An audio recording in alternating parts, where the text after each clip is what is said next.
চায়নাতে 16 বছর যাবত বসবাস করতেছি এবং 16 বছর চায়না থেকে আমি 15 থেকে 20,000 শিপমেন্ট করেছি বাংলাদেশে। এই শিপমেন্ট গুলো, এই যে লম্বা জার্নি, এই জার্নির সফল শিপমেন্ট। আসসালামু আলাইকুম।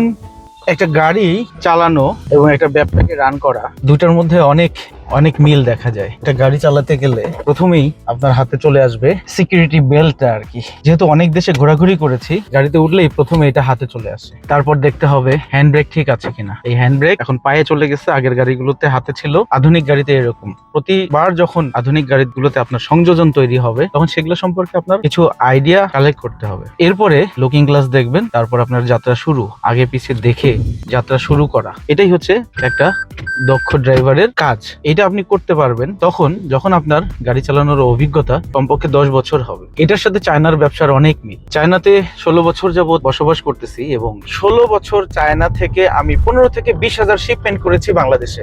এই শিপমেন্ট গুলো, এই যে লম্বা জার্নি, এই জার্নির সফল শিপমেন্ট। এই শিপমেন্ট গুলো করার কারণে আমি যখন বাংলাদেশে আসি, আপনারা অনেকেই আমার অফিসে আসেন, আমার কাছ থেকে অনেক কিছু শিখতে চান, আমার সাথে বসে কাজ শিখতে চান। সত্যি কথা বলতে কি, বাংলাদেশে আমি খুব কম সময়ের জন্য আসি। আমার একার পক্ষে আপনাদেরকে 1 to 1 এবং সাথে থেকে শেখানো সম্ভব না। এজন্য আমি আয়োজন করেছি 3 দিনের একটি লাইভ ওয়ার্কশপ আগামী ফেব্রুয়ারি মাসের 15, 16, 17 তারিখে, যেখানে আপনি শিখতে পাবেন কিভাবে সোর্সিং এজেন্ট নিয়োগ করবেন, সঠিক সোর্সিং এজেন্ট নিয়োগ করে আপনার সঠিক প্রোডাক্ট সিলেক্ট করে কিভাবে শিপিং করে বাংলাদেশে মালটা আনবেন, শিপিং কস্টটা কিভাবে কমাবেন এবং চায়নার ব্যবসাকে কিভাবে প্রফিটেবল করবেন। যদি সত্যিই লস থেকে বের হয়ে আসতে চান, তাহলে নিচে দেওয়া লিংকে ক্লিক করে আপনার রেজিস্ট্রেশনটি সম্পন্ন করুন।